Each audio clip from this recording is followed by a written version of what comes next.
He shot a Metro officer and then, when cornered, killed himself. We now know this was the final act of a dangerous felon on a drug-fueled robbery spree.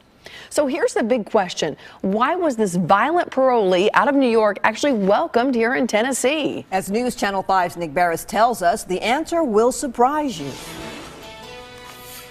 Have you heard of ICAOS? That stands for Interstate Compact for Adult Offender Supervision.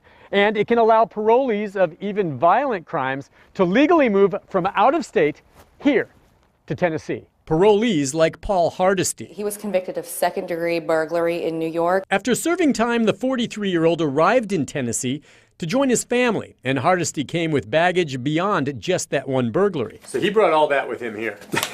This is what printed out when we checked his background. The compact allowed Hardesty to move, but White House Police Chief Pat Brady says Hardesty continued his criminal ways here. He was down here in March, and we know that he committed the robbery of Domino's in June. And this is security video from a gas station in White House from just last Monday. Oh my God! That's Hardesty demanding the clerk open the safe at gunpoint. He escaped, but we know that one day later, Metro Police cornered him in a motel off Trinity Lane. Police say drugs were found in the room. Hardesty fired a shotgun, injuring Officer Terrence McBride before then taking his own life.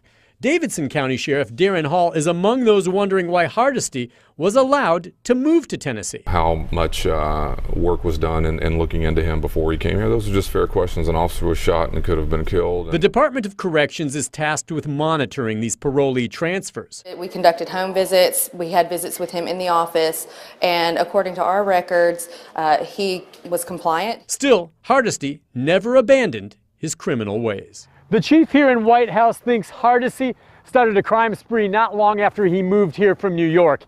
And he says it's just lucky he didn't end up killing a police officer. Nick Barris, News Channel 5. Thanks, Nick. Parolees and probationers cannot get approval to move to another state without good reason. Typically, they need to show they have family living there who can help them in transition from their release from prison.